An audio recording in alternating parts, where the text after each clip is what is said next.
আপনারা কি বলে ফিরিস্তি শোনাচ্ছেন, কিন্তু যাদের রক্তের উপর আপনার এই অন্তর্বর্তী সরকার এবং আরো যারা আজকে অত্যন্ত ক্ষমতাশালী মানুষ বলে নিজেদের মনে করছেন, নতুন রাজনৈতিক দল যারা গড়েছেন, যারা ডিসি এসপির অফিসে সারাক্ষণ বসে থাকেন, তাদের কাছে এই লিস্ট নেই কেন?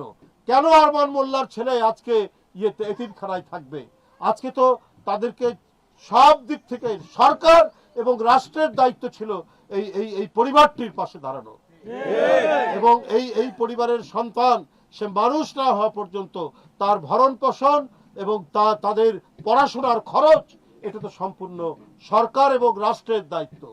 যে ব্যক্তিটি নিজের জীবন দিয়েছে তার সন্তানরা আজকে এতিমখানায় চলে যাবে, এটা হতে পারে না। বিএনপি যদি ক্ষমতায় আসে, প্রতিটি শহীদ এবং যারা আহত হয়েছেন প্রত্যেকটি দায়িত্ব তখন রাষ্ট্র দায়িত্ব পালন করবে।